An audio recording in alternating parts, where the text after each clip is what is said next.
Olá pessoal, hoje nós vamos falar de um trabalho que aconteceu há muito tempo atrás, mas foi um trabalho completamente diferente, um trabalho muito importante para a cidade de São Paulo, que foi o cadastramento da vegetação significativa do município de São Paulo. São Paulo sempre foi conhecido como uma selva de pedras, que não tinha vegetação. Então, quando Jorge Willen foi secretário municipal do Planejamento, ele chamou a Rosa Clias para trabalhar com ele e fizeram uns trabalhos fantásticos. Nessa época, se verificou que já que a gente tinha tão pouca vegetação importante, seria fundamental cadastrá-las, seria fundamental preservá-las. E aí começa todo um trabalho de se entender o que seria essa vegetação significativa que deveria ser preservada. A Rosa montou uma equipe e nessa equipe participamos a Madalena Ré, o Luciano Fiaschi e eu.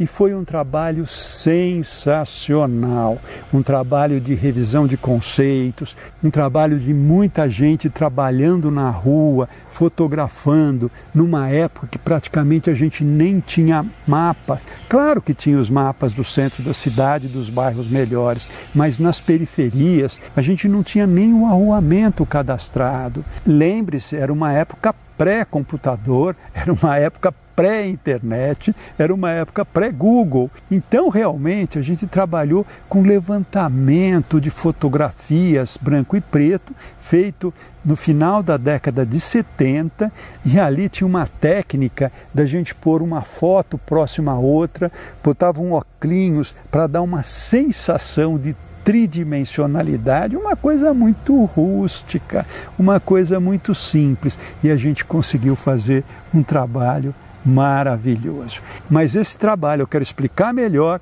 em um outro vídeo, na parte 2 desse tema. Agora nós vamos falar das árvores significativas de São Paulo, que gerou esse álbum aqui que eu estou mostrando para vocês agora.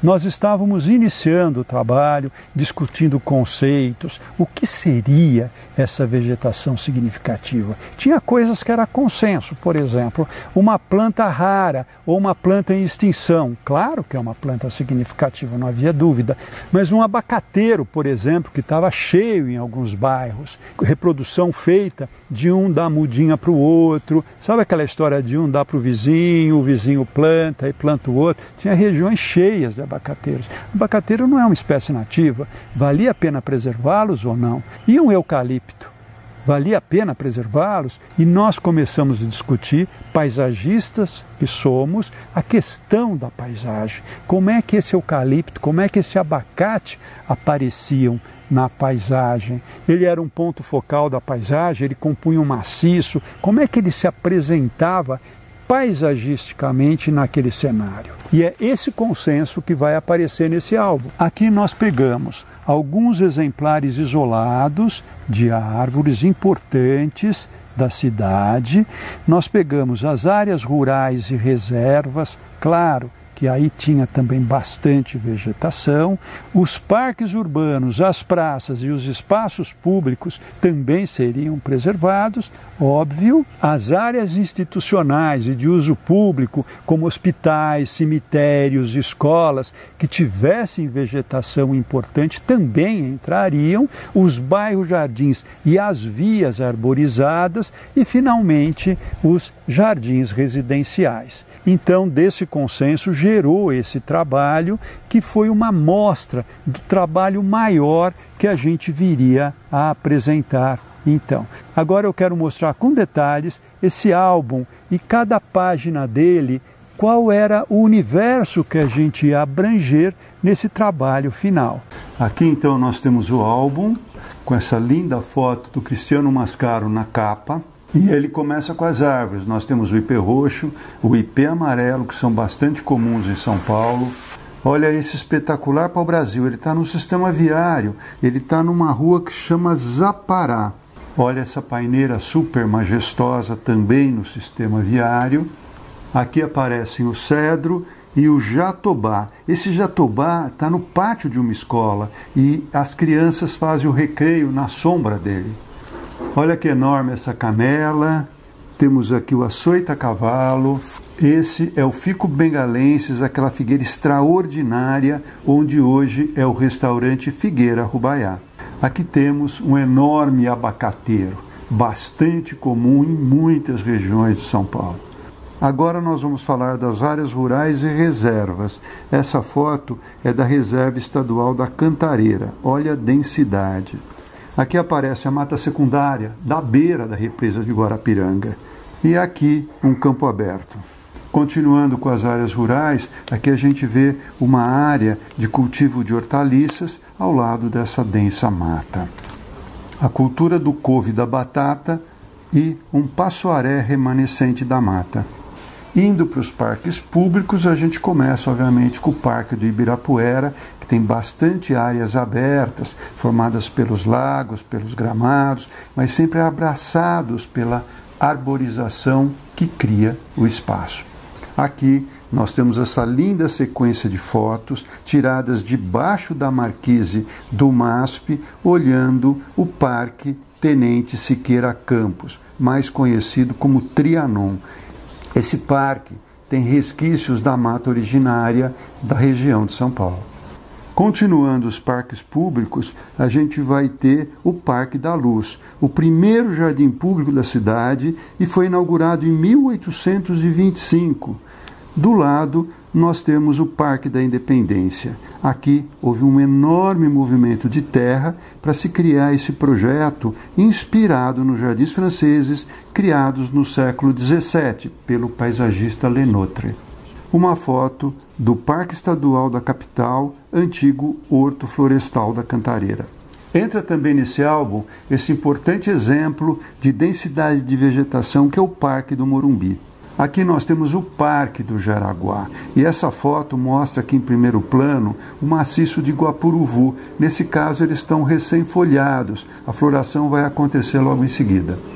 Indo para as praças e espaços urbanos, nós temos a Praça Ramos de Azevedo, o Largo da Memória, sob essa espetacular copa desse ficus. É uma solução paisagística notável para vencer os desníveis e acomodar aqui o histórico chafariz do Pix. Esse projeto foi restaurado em 1919 pelo arquiteto de Bugrá.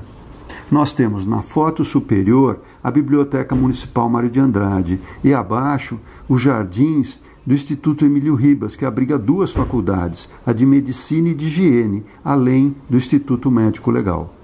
Ainda nas áreas institucionais, a gente mostra no álbum a Fundação Maria Luísa Oscar Americano, que é um projeto paisagístico feito na década de 50 numa região que era tomada por eucaliptos. Aqui o exemplo de uma escola municipal que plantavam mudinhas no dia da árvore e essas árvores cresceram, tornando-se então importantes pontos focais de vegetação em várias regiões, principalmente nas periferias. Indo para os bairros jardins, a gente selecionou o primeiro deles, que é o Jardim Europa. Ele foi urbanizado em 1915. E aqui o bairro do Pacaembu também bastante arborizado. Das vias arborizadas, a gente escolheu a Rua Suécia, que mostra essa espetacular sequência desses majestosos paus-ferros. Uma sequência de enorme jacarandá paulista na Avenida República do Líbano. Para terminar, nós vamos mostrar os jardins residenciais. E de cara, a gente escolhe essa linda foto da Casa das Rosas, que fica ali na Avenida Paulista. E para vocês terem uma referência, onde existe essa enorme árvore, hoje temos uma torre. Mais dois jardins de residências particulares, esse na Rua das Magnólias e esse outro na Rua Polônia. E para terminar, a gente mostra aqui a Casa da Fazenda, que é bastante emblemática, porque é a antiga sede da Fazenda Morumbi, onde se originou o bairro com esse mesmo nome. E assim a gente termina esse álbum, que é uma pequena amostra das situações onde nós faríamos detalhadamente, levantando espécie por espécie, e que seria o cadastramento da vegetação significativa do município de São Paulo. Nós chegamos a levantar mais de 3.000 dessas situações. E os bastidores desse trabalho, que foi maravilhoso, eu quero mostrar num próximo vídeo. Pessoal, espero que vocês tenham curtido esse vídeo, porque foi um trabalho muito importante para a cidade. E se vocês gostaram, nos sigam, porque a toda semana a gente tem um novo conteúdo. E para terminar, eu deixo aqui meu costumeiro abraço para todos vocês.